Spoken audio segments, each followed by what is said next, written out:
Hi, I'm Lucia, and I want to share a map that I've been banging on about and using pretty much forever. It's a take a step back from it all map.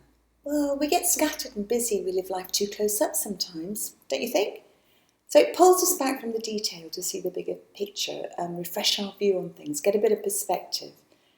It's a map to make us stop, be a curious child again, and see the forgotten treasures in our everyday. It's one we feel rather than think our way through, so that we discover invisible tracks and travel patterns that have been carved out by the emotional tides that so often set our course.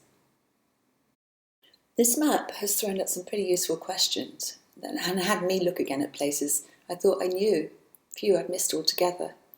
Why am I here at work and there everywhere else in my life? How come I keep finding myself back in this same old place? How did I marry someone who lived all the way over there?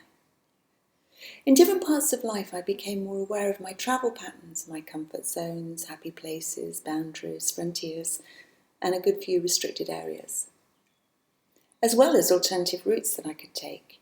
When it first turned up, I unearthed a whole continent I'd never thought of exploring, or rather by the age of 37, I thought I'd well and truly done it already. But that's another story. And a story is a word that keeps coming up when you look into the map. It seems we travel in stories, ones we've told, those that have unknowingly told us, all get triggered as we explore the rich levels and layers of our journey and ourselves. So this map's all about making connections, about joining the dots across different parts of our lives. So we begin to see things a little bit more clearly.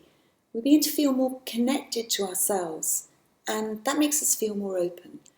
I've had some brilliant conversations about this map, around this map, but you can actually just use it on your own too. But maybe the best thing of all is that whilst we all travel this map, we do so in our own ways. So the shape, size and feel of your map is unique to you, and it'll change as you do. It's not a static map. Now, that's entirely different from the formulaic and often overgeneralised how-tos that come at us from all over the place. How to find you calm, healthy, happy, successful, whatever. Because this map is genuinely driven by your specific needs and circumstances. And it's navigated and interpreted by the signs, the landmarks and the stories that call to you. Now, to me, that puts the self and the help pieces back where they truly belong, in your own capable and very unique hands.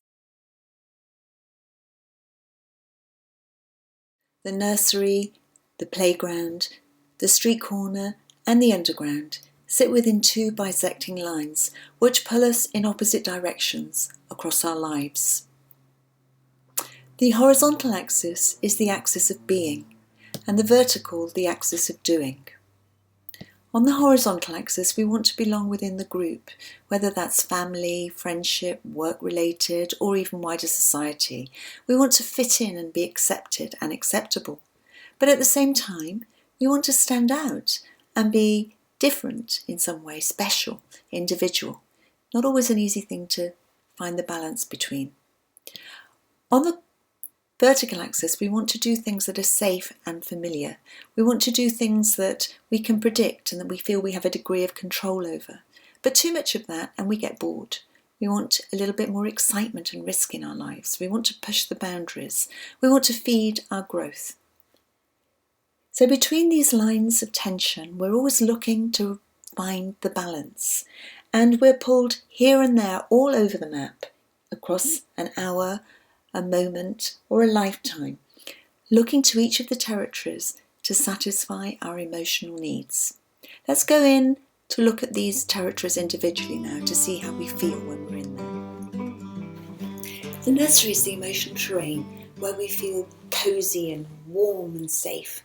We have our rituals and routines, our bath times, bed times, our favourite foods, yum, buttery jacket potatoes, and our favourite TV programmes to snuggle down into.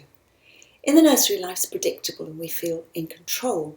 We're wrapped in the warm embrace of the familiar and uncontentious. We go to the nursery to chill out and get a bit of respite from things that challenge us.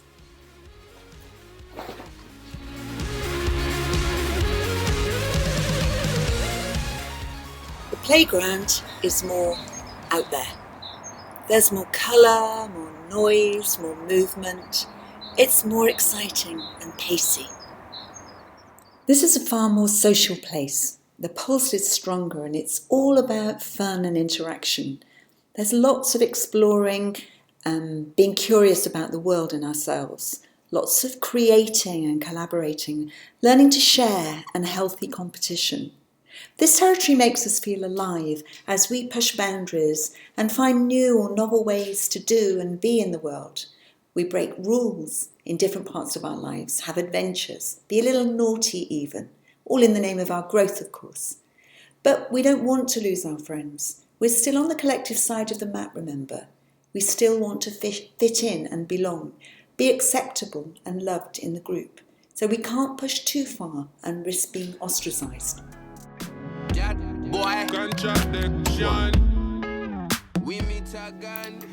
The street corner is a different story. It's one of style, status, sexuality, all expressions of our own individuality. Now it's all about finding our own tribe in the world, trying on independence and taking on roles and responsibilities beyond the family collective. We're wearing the uniform and badges of independence and status. Our first visits to this place may be more about looking good.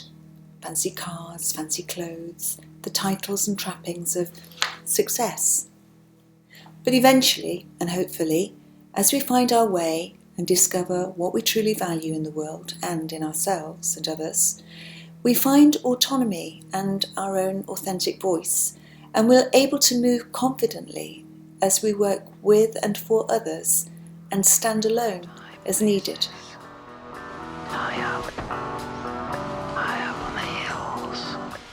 The underground is the final territory. It's a place no one ever really wants to visit. It's the unknown, full of what we fear and yet don't know. It's where what we believed was so no longer works, where things fall apart and we're totally on our own. It's dark and shadowy there. It can never be fully explored, but it's where we must go to push through our boundaries.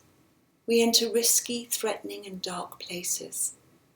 We sense endings, and yet also we discover new beginnings, as we unearth new levels and layers of ourselves and see who we are and what we're capable of.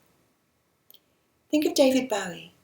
His ideas and music were mold-breaking, but initially he was considered subversive by many, a threat to the status quo. His playground then was probably mainstream society's underground. Without his individual vision and determination to stand outside the collective, to express his art, the world nor we would have been changed by the richness of that man's work or the beauty of his soul. So the underground is the only place where we become unbound, where we can both truly lose and truly find ourselves. It's the only place on the map that offers deep transformation and real change. So we all travel this map, and each of us in our own way. Everyone's map is different. Emotional tides leave their traces in the routes we repeatedly take and the stories we tell, and of course those we don't. The signs and tenets of each territory are summed up in this legend, which reveals how the gravitational pulls of its north, south, east and west impels our journey to here. You can check it out on my website. Find out your own travel preferences. Here are a few questions, if you need them, to get you exploring your own map. Which territories instinctively call to you? Do you tend to travel mostly across the top or the bottom, left or right? And how does that change in different parts of your life or with different people?